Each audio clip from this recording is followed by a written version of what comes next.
se mettre debout pour notre premier chant de la journée, de la matinée. Ce sera le numéro 36. Loué soit Dieu le Seigneur.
Merci encore pour ta grandeur, Seigneur. Merci encore pour ta puissance, Seigneur. Merci pour ton amour, Seigneur. Merci pour tous tes bienfaits, Seigneur. Merci de prendre soin de nous chaque jour que tu fais, Seigneur. Parce que tu connais toutes nos vies, Seigneur. Merci pour ça, Seigneur. Merci encore de prendre soin de ceux qui sont malades, Seigneur. Ceux qui sont fatigués, Seigneur. Tu peux renouveler leur foi, Seigneur. Ainsi, Seigneur, protège nos frères dans le monde, Seigneur. Protège tes églises, Seigneur. Et prends soin de nous chaque jour encore, Seigneur. Et Seigneur, ce matin, Seigneur, donne-nous encore la nourriture spirituelle pour notre âme, Seigneur. Donne-nous encore de voir ta grandeur, Seigneur, et ta puissance encore, Seigneur, dans notre vie, Seigneur. Je te remercie encore, Seigneur, pour tout ça au nom de ton Fils, Jésus-Christ, Seigneur. Amen. Amen. On va prendre le chant suivant, le numéro 42. C'est vers toi que je me tourne.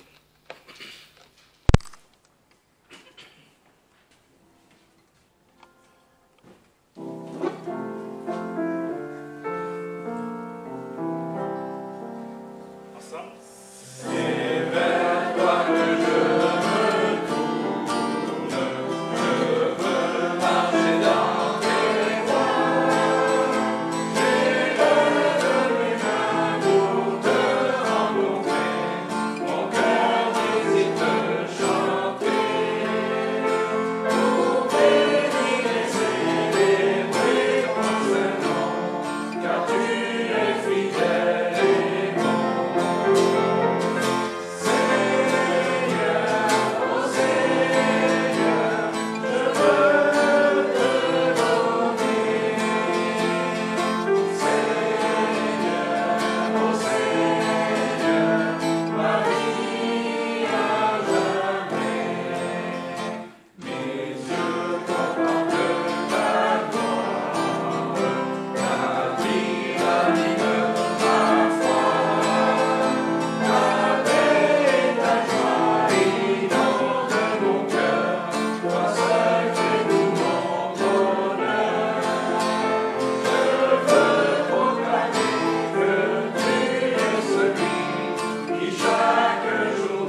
la place à notre frère Luc.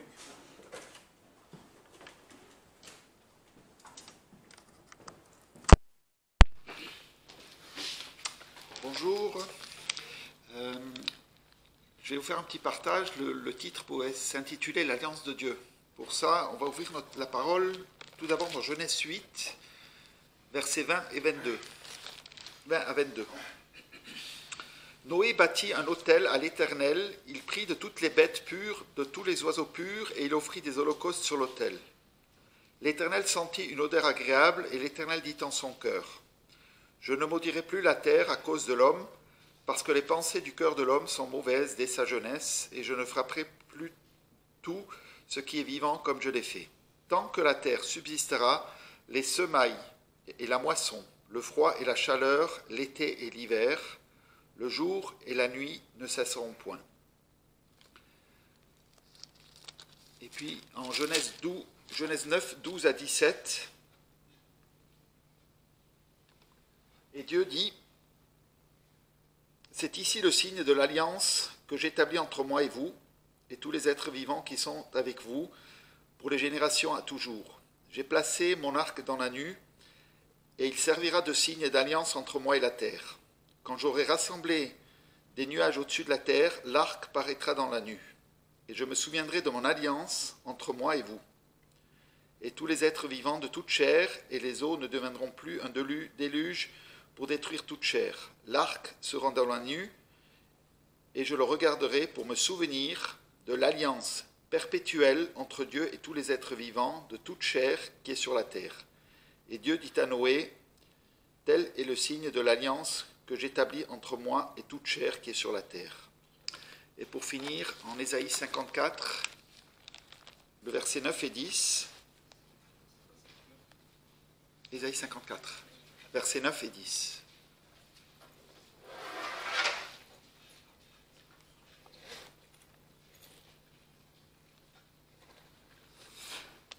Il en sera pour moi comme des eaux de Noé. J'avais juré que les eaux de Noé ne se répandraient plus sur la terre. Je jure de même de ne plus m'irriter contre toi et de ne plus te menacer.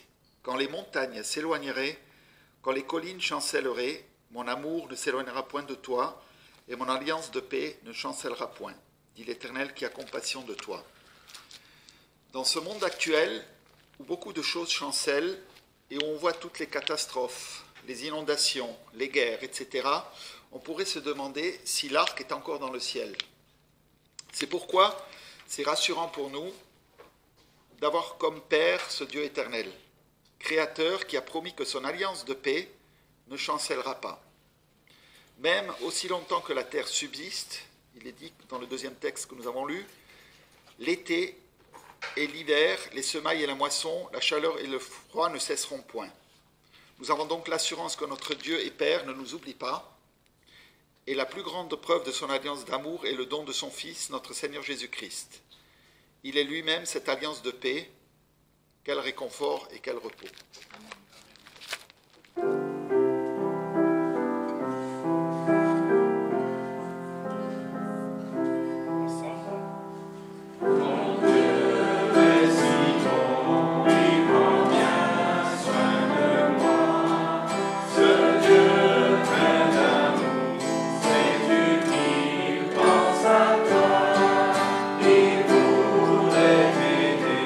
Dans tes difficultés.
2 Corinthiens 4, verset 6. Car le Dieu qui a dit que la lumière resplendisse au milieu des ténèbres est celui qui a resplendi dans nos cœurs pour faire briller la lumière de la connaissance de la gloire de Dieu en la personne de Jésus-Christ.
C'est tout un chapitre qu'on va lire et on va voir qu'il y a une unité d'enseignement sur ce chapitre.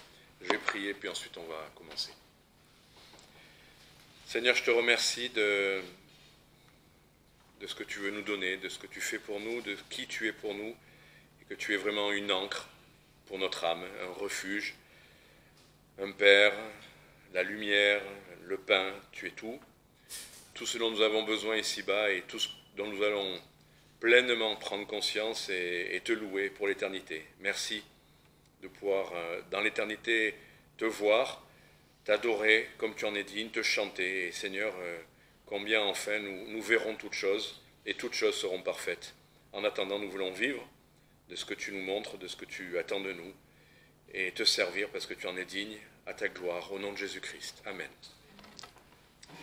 Voilà, Matthieu chapitre 19, je vais le lire. Quand Jésus eut achevé ses discours, il partit de la Galilée et s'en alla dans les quartiers de la Judée, au-delà du Jourdain.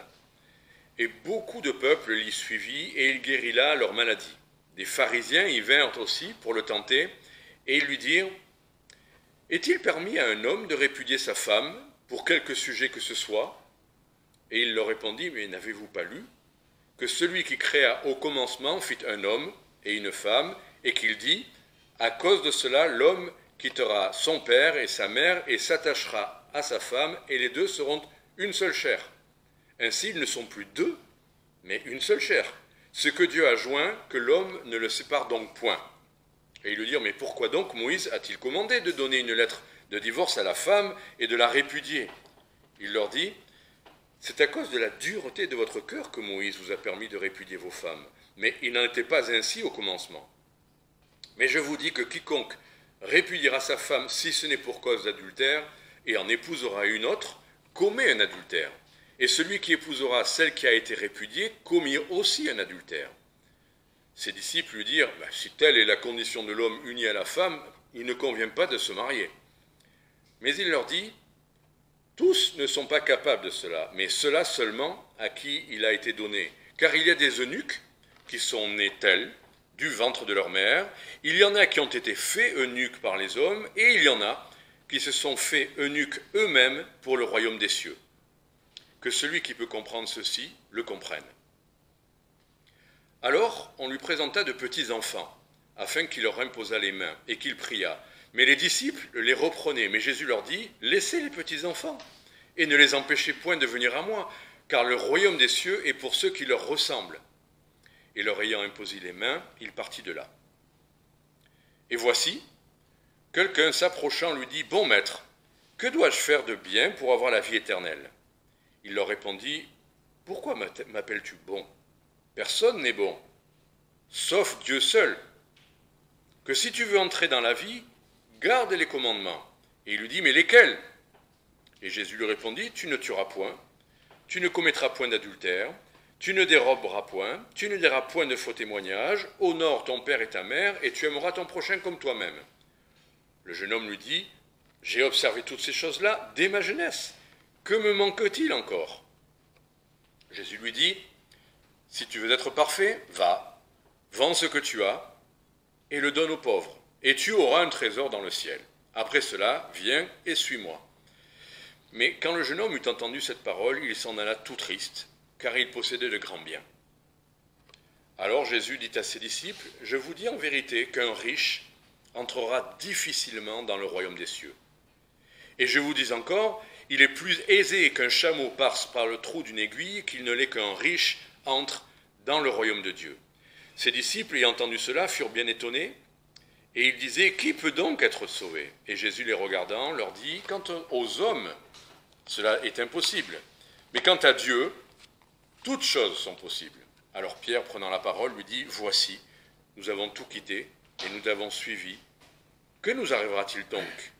Et Jésus leur dit, « Je vous dis en vérité, à vous qui m'avez suivi, que lorsque le Fils de l'homme sera assis sur le trône de sa gloire dans le renouvellement qui doit arriver, vous aussi serez assis sur 12 trônes, jugeant les 12 tribus d'Israël.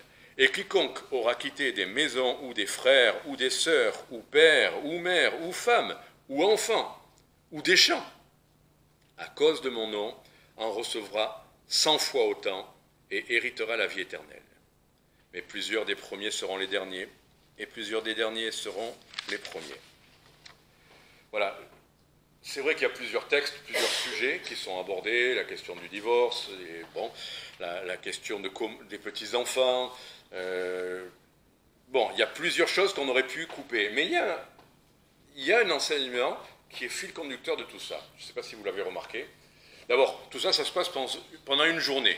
Jésus, c'est le long du chemin qui va répondre aux questions qui lui sont posées, mais je me suis rendu compte qu'à chaque question qu'on lui pose, sujet différent, il ramène à un même sujet. Est-ce que vous avez remarqué quel peut être le sujet qui est le fil conducteur qui est traité à plusieurs reprises, et même à chaque fois qu'il a parlé à quelqu'un? Hein? Peut-être l'amour, mais il y a deux mots qui... Hein? Royaume des cieux, le royaume. Parce qu'une fois c'est royaume des cieux, une fois c'est royaume de Dieu. Mais à chaque fois, on lui pose la question sur le divorce, les petits-enfants approchent, le jeune homme lui demande comment on fait pour avoir la vie éternelle. Il y a plusieurs choses que Jésus va répondre, mais après avoir répondu, il amène à la question, au sujet du royaume. Bon. Le royaume de Dieu, c'est vraiment une expression qu'on retrouve tout particulièrement dans l'évangile de Matthieu, parce que Matthieu, c'est parmi les 4 évangiles celui qui parle le plus à Israël même, et donc la question du royaume, c'est lié à Israël, il est le roi des Juifs, voilà, ça c'est une expression qu'on retrouve clairement le plus souvent dans Matthieu. Et en l'occurrence, si on voulait être encore plus certain que dans ce chapitre, même si c'est plusieurs événements, c'est bien le sujet du royaume, tournez votre page dans votre Bible, chapitre 20, la conclusion, parce que le découpage des chapitres, c'est nous les hommes qui l'avons fait, mais le texte, c'est Dieu qui l'a inspiré. Car, c'est bien l'idée, là, chapitre 20, premier verset, car le royaume des cieux est semblable à... Et là, il va commencer à enseigner plus précisément avec des paraboles. Donc, c'est bien l'idée du royaume qui est en fil conducteur. On va dire, si c'était cette journée d'enseignement, c'était son sujet, le royaume de Dieu, le royaume des cieux. Cette semaine, j'ai été pas mal, comment dire, des fois on m'envoie des vidéos, je les regarde, ou un enseignement, je les regarde, ou j'entends des choses, je suis un peu agacé. Ma première réaction, c'est un peu agacé de certains enseignements qui circulent. Et en l'occurrence, l'idée du royaume, j'ai reçu une très très bonne présentation de l'idée du royaume. Il y avait un frère d'origine juive qui enseignait sur... ce qui semblait évident pour 95% des évangélistes, ou évangéliques, en tout cas, vous avez reçu cette vidéo aussi, vous l'avez regardée hier soir. Très bonne présentation historique, il explique, alors c'est des mots, on n'est pas habitué à les employer, mais comment il appelait ça, ceux qui croyaient comme nous croyons, restaurationnistes, voilà. Donc nous faisons partie des restaurationnistes, je vous expliquerai ce que ça veut dire. Et puis de l'autre côté, il y avait les accomplissionnistes, ou accompliscistes, je ne sais pas comment on dit, mais la doctrine de l'accomplissement. Donc certains qui disent que quand Jésus est venu, quand il dit tout est accompli, ça veut dire maintenant, ça y est, en l'occurrence, le développement de cette doctrine, c'est de dire c'est fini pour les Juifs, maintenant c'est l'Église, maintenant que le salut est accompli, c'est l'Église qui est parfaite, c'est l'Église qui a l'accomplissement, tout ce qu'il y a eu avant, c'était le brouillon, la préparation, enfin en gros, hein. Et donc on dit ce qui se passe aujourd'hui, ou ce qui s'est passé en Israël en 1946, la restauration de l'État d'Israël, le retour des Juifs. Et en l'occurrence, c'est pour ça que c'est l'idée du retour qui est fondamentale et du rassemblement des Juifs. Est-ce que c'est un accident de l'histoire, ou c'est bien le plan de Dieu, les promesses de Dieu qui s'accomplissent? Et nous, en lisant l'Ancien Testament, on voit que dans des dizaines de textes, Dieu promet la dispersion comme un châtiment. Mais dans la dispersion, dans Jérémie en particulier, dans Ézéchiel, enfin, il y a plein de textes où Dieu promet qu'il va les ramener.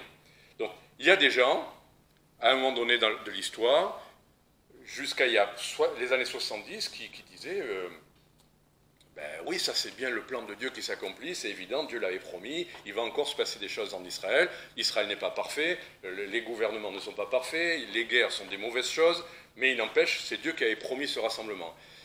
Et cette nouvelle manière de penser, de dire que tout est accompli et que donc Israël, ce qui se passe là-bas, ça n'a aucun rapport avec la volonté de Dieu, toutes ces promesses, ça s'accomplit spirituellement, c'est pour l'Église, enfin tout est pour l'Église, et donc ce qui se passe là-bas n'a plus aucun intérêt, et on peut même dire que c'est mal, enfin... Voilà, donc, pourquoi je vous partage ça? Parce que justement, là, je retombe sur cet enseignement sur le royaume de Dieu. Il y a plusieurs confusions sur cette question-là, et il y a des oublis aussi, et il y a des exagérations. Par exemple, si je vous dis, est-ce que le royaume de Dieu, c'est quelque chose qui est à venir, ou déjà nous sommes dans le royaume de Dieu? Allez, juste pour vous obliger à réfléchir, pour voir si vous avez... Est-ce que le royaume de Dieu est à venir, ou est-ce qu'on est déjà dans le royaume de Dieu? Bon, là j'entends beaucoup de gens qui répondent, mais j'entends rien. Mais, on y est déjà. Vous êtes d'accord? Oui. Qu'est-ce qui vous permet de le dire? Jésus l'a dit. C'est-à-dire? Il a dit dans un évangile que le royaume était là et que c'était lui. Alors, ça, c'est s'appuyer sur un verset de la Bible. On va aller voir ce verset, effectivement. Luc 17, verset 20.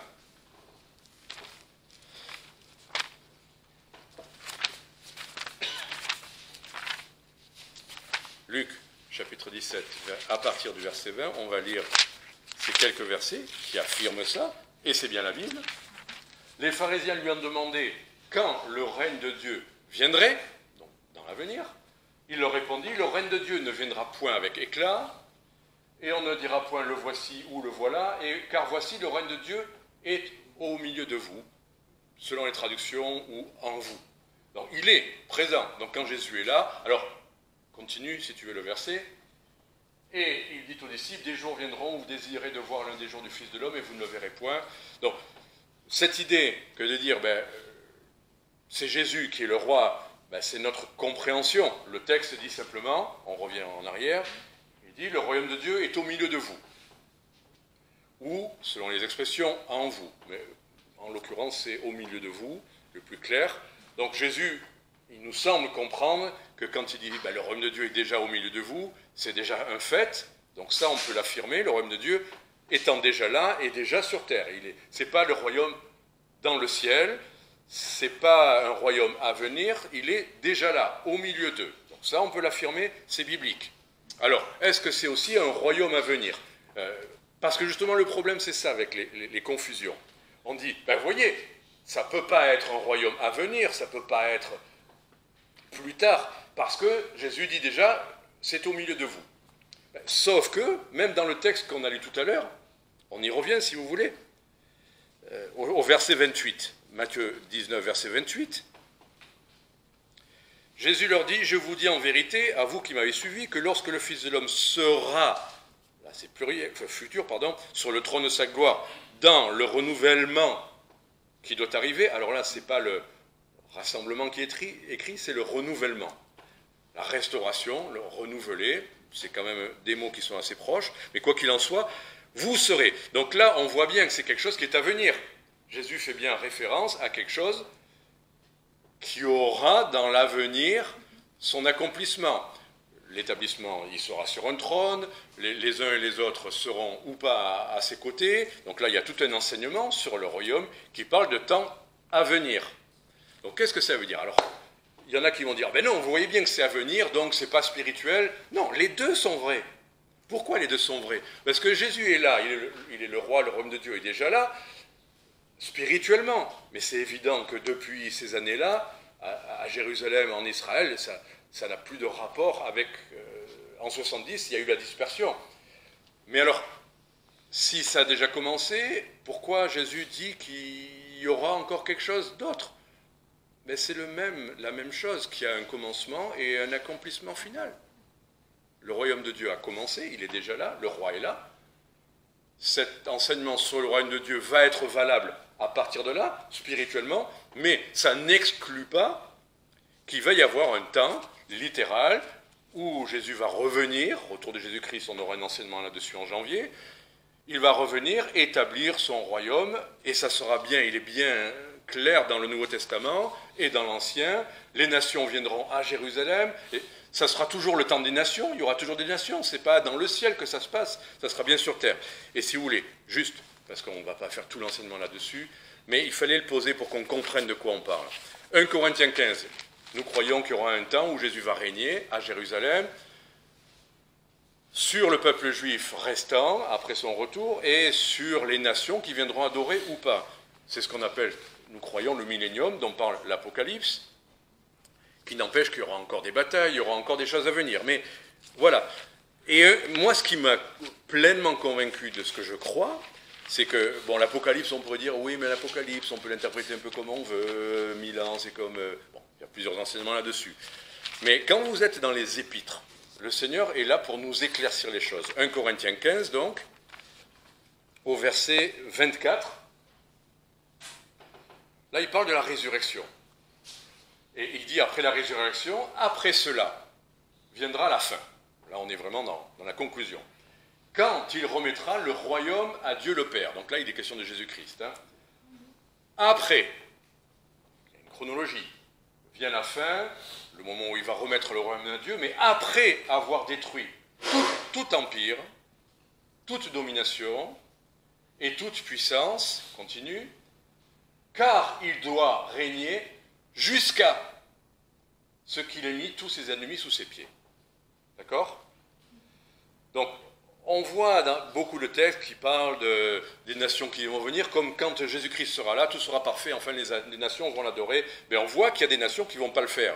Et d'ailleurs, elles seront punies de ça.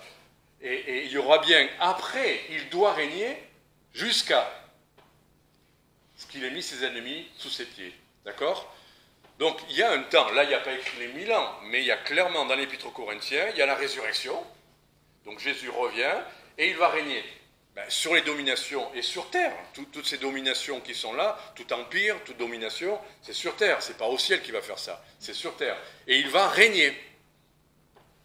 Donc le roi, qui était déjà là et qui peut régner spirituellement sur les cœurs aujourd'hui, régnera sur la terre et va, justement, on le sait, par une verge de fer, punir et établir son autorité. Voilà, donc pour moi, c'est limpide. Le royaume, les deux choses ne s'opposent pas. C'est la continuité, c'est la conclusion après le commencement. C'est tout. Donc il ne faut pas dire, ah oui, mais parce que c'est spirituel, c'est plus terrestre, ça n'a plus rien à voir. Non, c'est spirituel, ça a commencé, on est déjà dans le travail du royaume, dans la vie du royaume, dans les principes du royaume. Et il y aura une conclusion à tout ça, et Jésus-Christ reviendra après la résurrection. Tout ça, on l'éclaircira justement quand Emmanuel Bozzi viendra, on approfondira chaque point. Mais je voulais quand même qu'on pose les choses clairement. Maintenant que nous avons posé le décor, on revient au texte qui nous intéresse. Si on est dans le royaume de Dieu spirituellement, aujourd'hui, ce n'est pas à Jérusalem, ce n'est pas en Israël, Jésus n'est pas assis sur un trône là-bas, nous ne sommes pas assis à 12 trônes, c'est bien les apôtres dont il est question là, mais il n'empêche que cet enseignement est valable. Toute écriture est inspirée de Dieu et elle peut nous parler.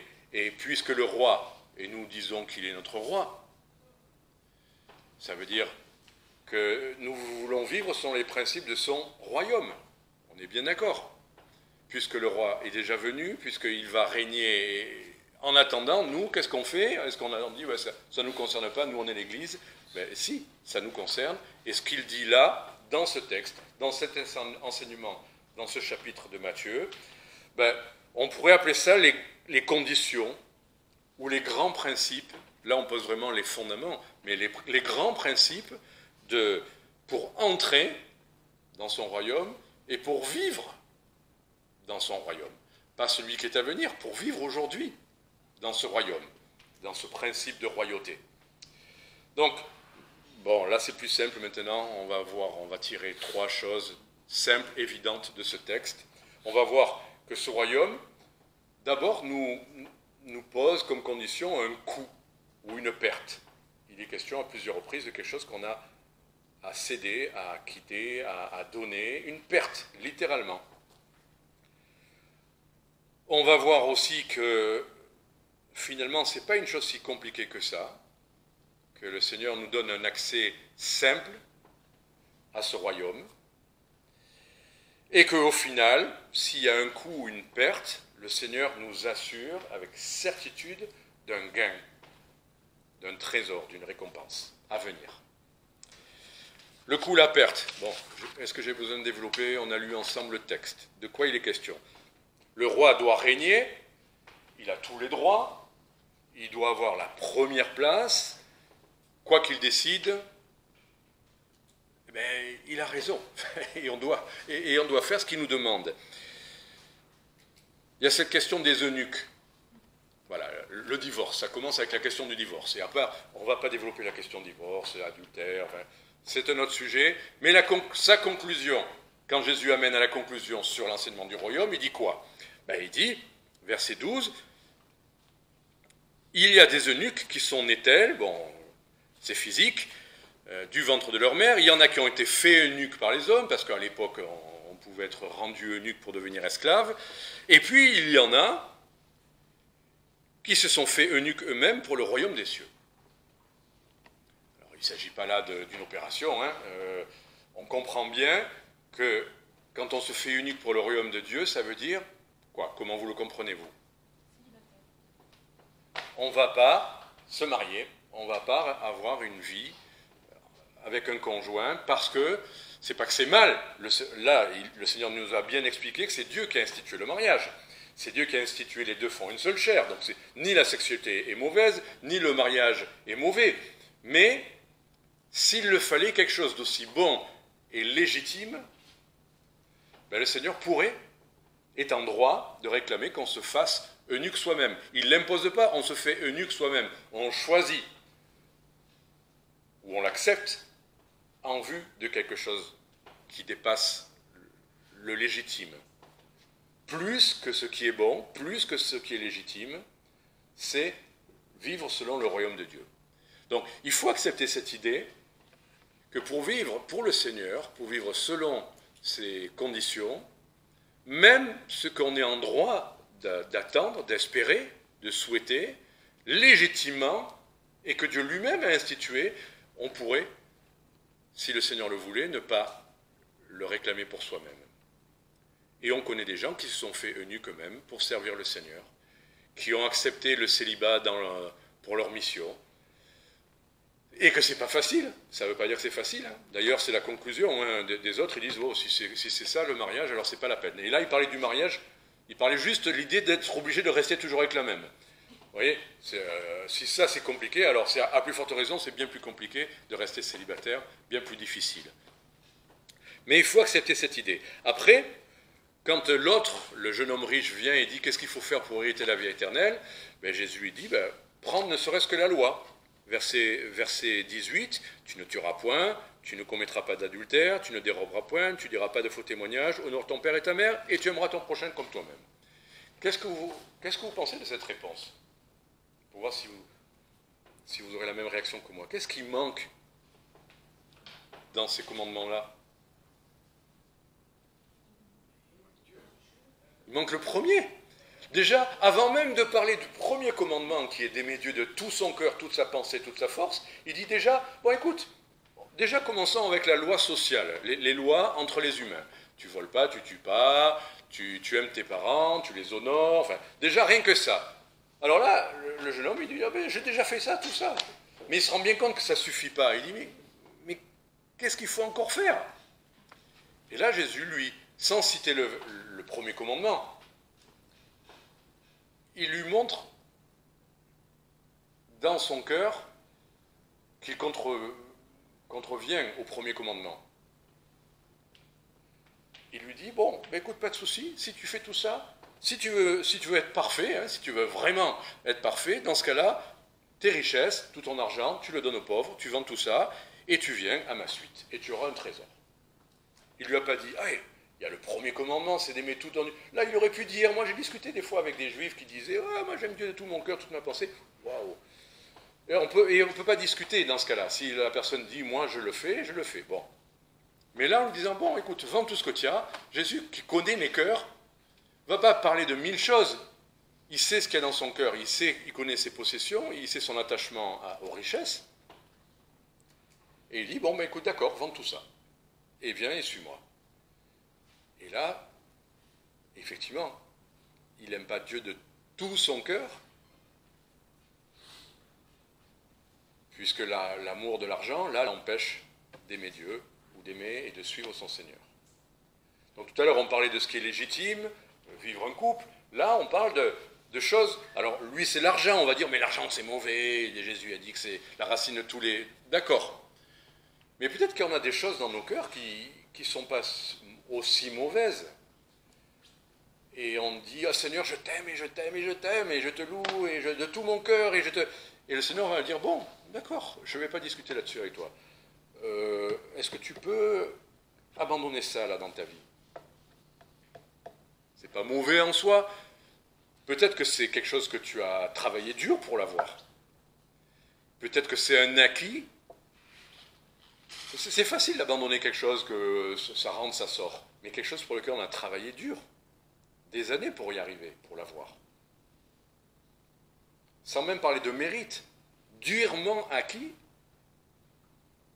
ça prend de la valeur dans nos cœurs. Et ça nous est d'autant plus difficile de le quitter.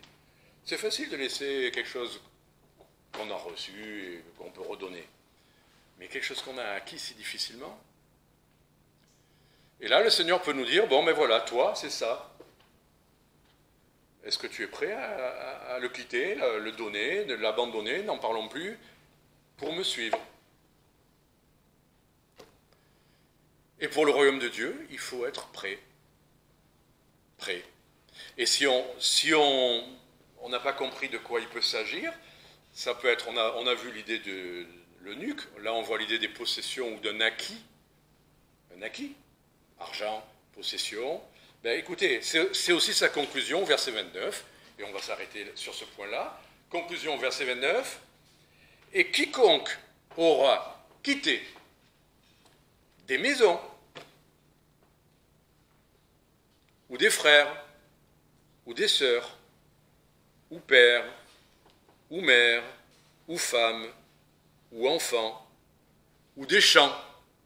Là, vous voyez, il y a à la fois les choses matérielles et les choses humaines, affectives, la famille. Pas que le conjoint, même les enfants pour les parents, même les parents pour les enfants, le frère, la sœur. Qu'est-ce qu'il y a en commun avec toutes ces choses qui sont acquittées? Si on voulait trouver un mot, le confort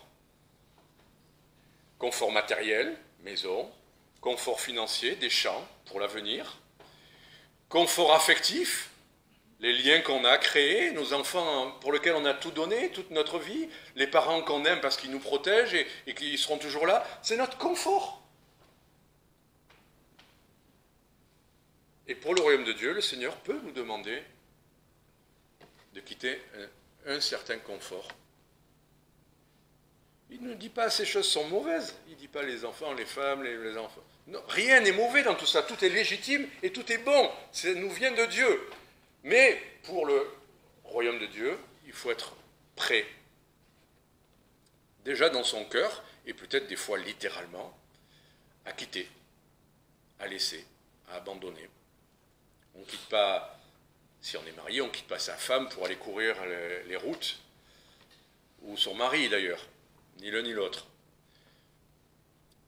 Mais dans son cœur, s'il y a des choix à faire, parfois, ce qui nous est le plus confortable, ben peut-être que si le Seigneur nous le montre, il faut être prêt. Prêt à quitter, prêt à s'éloigner, prêt à un temps, peut-être.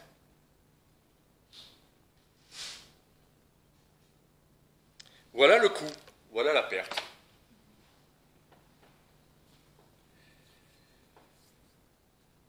Alors dans notre esprit, qu'est-ce qui vient à l'esprit? Ben, si on est comme les disciples, ou comme les pharisiens, la première chose, regardez, verset 10, déjà ne serait-ce que de ne pas pouvoir divorcer si la femme cuisine mal, parce qu'en gros c'était ça que ça veut dire. Hein. Parce que la question, c'est pas... La question qu'ils ont posée, c'est est-ce qu'on a le droit, j'essaie de retrouver le verset, de répudier sa femme pour toute raison. Où est la question? Voilà. Verset 3, est-ce qu'il est permis à un homme de répudier sa femme pour quelque sujet que ce soit? Parce que dans le judaïsme à l'époque, oui, Moïse avait permis une lettre de divorce pour certaines raisons, mais ils en étaient arrivés à dire, oui, mais elle ne sait pas cuisiner, je peux pas, ça ne marche pas. Ou elle ne me donne pas d'enfant, elle est pas fertile, peut-être c'est moi qui ne le suis pas, mais c'est toujours elle la fautive. Hein. Donc, et dans le judaïsme à l'époque, on pouvait divorcer justement pour ça. Allez, elle a un mauvais caractère, allez, divorce. C'était ça qu'ils voulaient. Donnez-moi la liberté de m'engager à vie, mais je romps le contrat quand je veux. Et le Seigneur leur explique et leur répond à cette question-là. Enfin, voilà. Mais ne serait-ce que ça, c'était déjà trop compliqué pour eux. Ah non, c'est trop dur, c'est trop dur. Ah, c'est pas la peine de se marier, alors on va continuer à faire n'importe quoi. Verset 25. Réaction, ses disciples. Là, il était question pour les richesses ou pas les richesses. Verset 25. Les disciples, ayant entendu cela, furent fort étonnés. Ils disaient, mais qui peut être sauvé? Voilà, mettre Dieu à la première place, si c'est ça, être sauvé, si c'est ça la règle du royaume, mais personne ne peut être sauvé.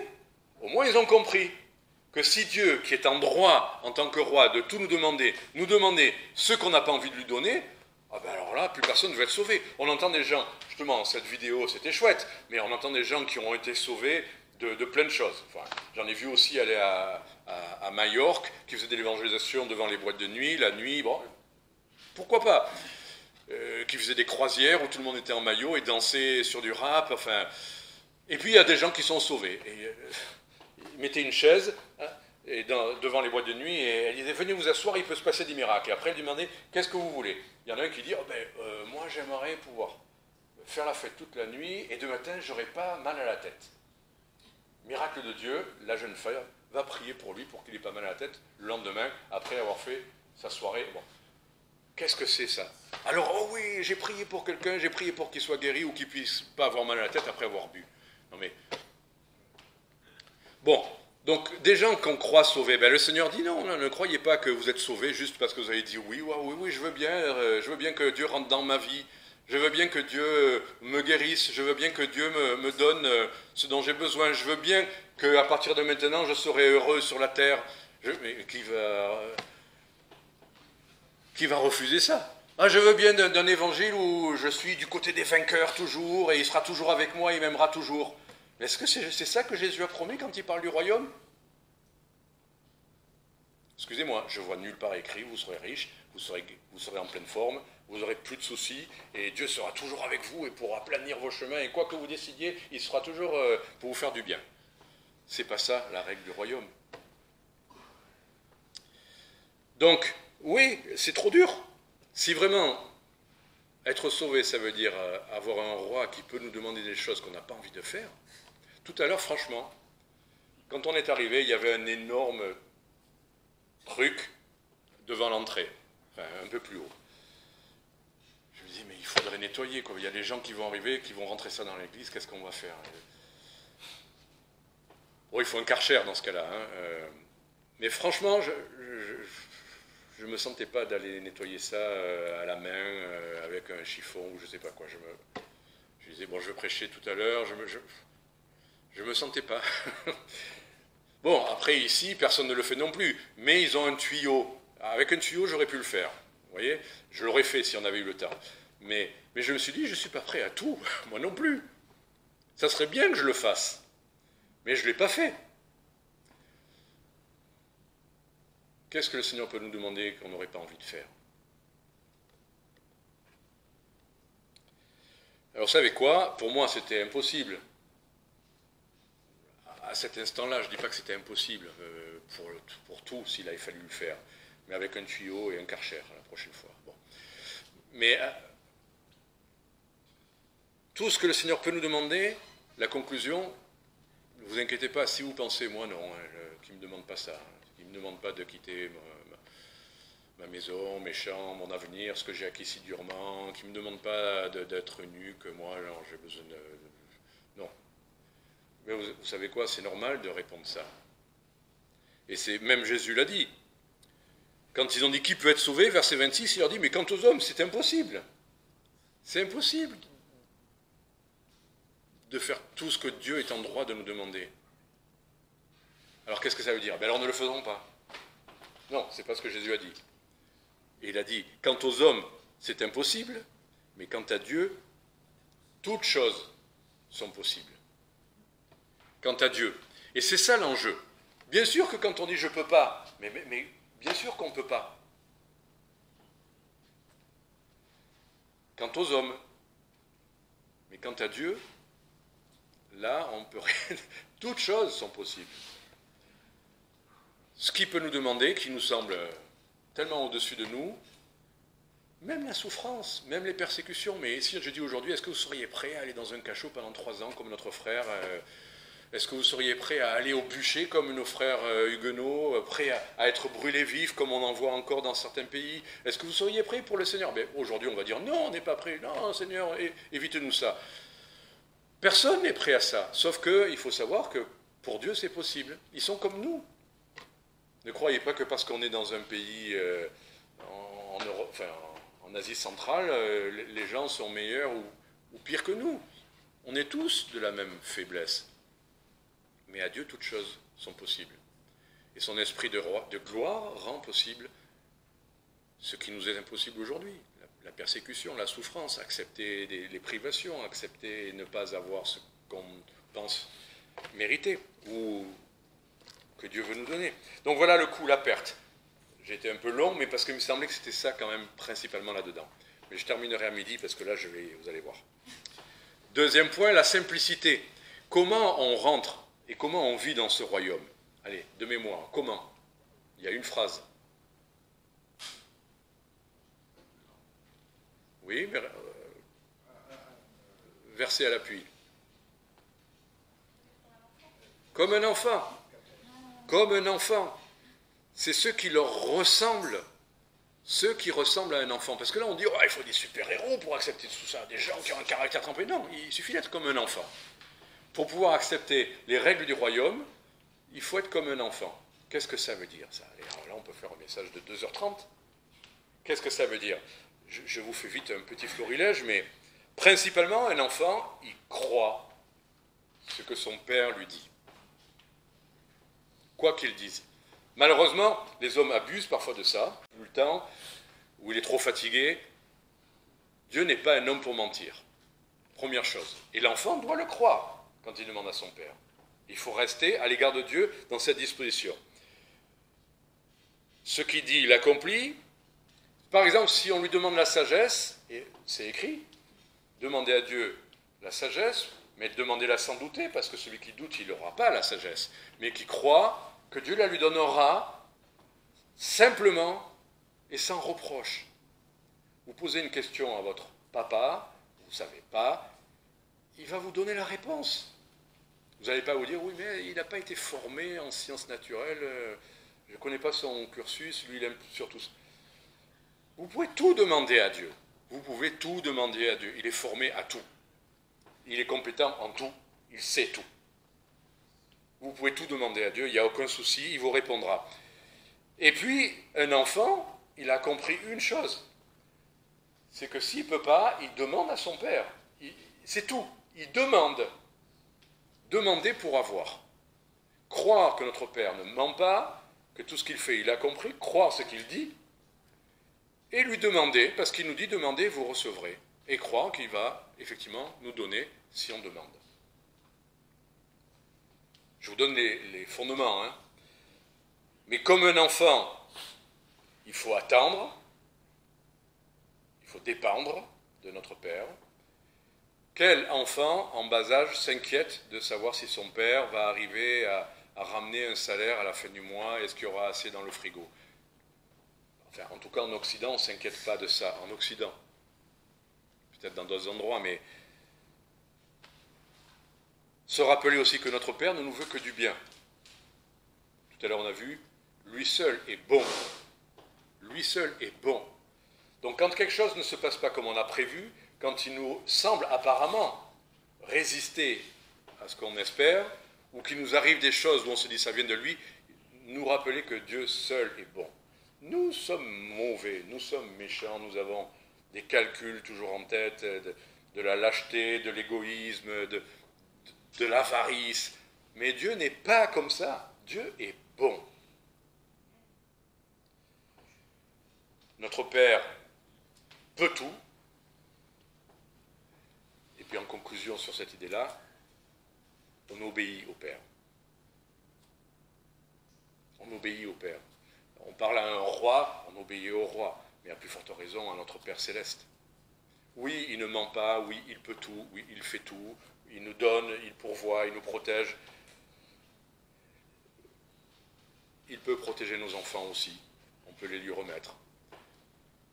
On ne peut pas tout en tant que parent, mais on peut remettre à notre Père qui peut tout. Donc quand on a compris tout ça, la simplicité de l'accès, quand on a vu qu'il y avait un coût, mais que c'était quand même simple, c'était de faire confiance dans notre Père céleste, qui est bon. Après, Dieu nous promet quelque chose. Si on accepte la part de coût, ben c'est la conclusion.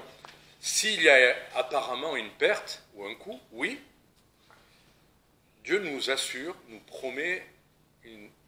Allez, c'est écrit là-haut, verset 21, si jamais tu devais vendre tout ce que tu as et le donner, ben sache que tu auras un trésor dans le ciel. C'est pas juste que tu retrouveras dans le ciel ce que tu as donné. Non, tu auras un trésor. Tu auras peut-être donné quelque chose d'une certaine valeur ici-bas, mais là-haut, ça sera un trésor. Et au cas où on n'ait pas compris ce que ça veut dire un trésor, verset 27, c'est la question qu'il pose. D'accord, voici, nous avons tout quitté, c'est ce qu'ils ont fait, nous t'avons suivi, que nous arrivera-t-il donc? C'est là, il ne reste plus que 5 minutes, je vais tenir. Qu'est-ce qui va nous arriver? Bon, vous avez vu qu'en Italie, on avait un programme, on avait un projet, on avait quelque chose de calibré, l'auberge de jeunesse, les petits restaurants autour. Et une semaine avant qu'on arrive, l'hôtel nous dit « Ah, on ne peut pas vous loger ». Pourquoi Dieu nous enlève ça, alors que ça semblait tellement bien? Pourquoi Dieu nous prend ça? Et puis derrière, l'hôtel nous dit on peut vous reloger dans un autre hôtel, mais ce n'est pas une auberge de jeunesse, c'est un hôtel qui a une piscine, qui est dans les vignes, on vous offre le petit déjeuner gratuit, on vous transporte à gauche, à droite, de partout où on vous amène. Et vous avez vu les photos, enfin, un endroit magnifique pour le prix d'une petite chambre d'auberge de jeunesse. Je ne sais pas si on voulait faire des mathématiques, là le Seigneur dit, regardez, verset 29, « Quiconque aura quitté des maisons, ou des frères, des sœurs, pères, mères, femmes, enfants ou des champs à cause de mon nom, en recevra 100 fois autant et héritera la vie éternelle. » 100 fois. Je pense que mathématiquement, ce que Dieu nous donne, c'est 100 fois ce qu'on a bien voulu céder, quitter, donner pour lui. Est-ce que ça aide pas, ça, d'accepter pour le royaume de Dieu quelques petites privations, peut-être des choses difficiles, quand on sait qu'on en reçoit 100 fois plus? Quel investissement, même financier, quelqu'un refuserait de faire s'il sait que ça peut lui rapporter 100 fois?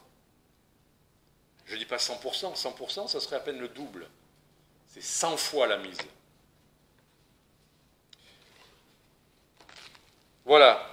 Donc il va s'occuper de nos besoins physiques, il va s'occuper de nos besoins financiers, il va s'occuper de nos besoins affectifs, il va s'occuper... Je veux dire, Dieu ne va pas nous priver, il nous donne 100 fois plus. Et même, on le sait, même affectivement, on aura des familles partout, on aura des maisons partout. Ça ne veut pas dire qu'ils sont sur notre... Vous voyez, les maisons partout, elles ne nous appartiennent pas, mais n'empêche que... J'ai vu une petite maison en Italie, pas mal, avec une piscine. Mais pour quelques jours, elle était à nous, avec des cuisiniers qui nous préparaient des super repas à l'italienne. On a vu une petite maison aussi pas mal en Normandie, et on en a profité. Alors c'est sûr, je ne les ai pas dans ma possession matérielle, mais Dieu nous donne. On a vu des amis nouveaux. Quand je suis allé aux Philippines, j'ai vu des familles avec des petits-enfants, plein. C'était ma famille tout le temps où j'étais là-bas. Donc Dieu ne prive pas ses enfants. Alors il promet à venir le centuple, mais déjà ici-bas, il nous donne. Voilà, conclusion. Qu'est-ce que le Seigneur vous a montré? À vous. Il montrera à un une chose, à l'autre autre chose. Et qu'est-ce que le Seigneur vous aurait montré que vous dites non, ça, c'est à moi? Vous vous privez vous-même. Si Dieu vous montre quelque chose, il faut obéir, parce qu'il est un bon Père, bienveillant, il ne se moque pas de nous. Quel que soit le coût, avoir confiance en lui, tout est possible, il est juste, il est meilleur que nous, et il nous donne au centuple. Que le Seigneur vous bénisse. Numéro 365. Jésus te confie. On va se lever.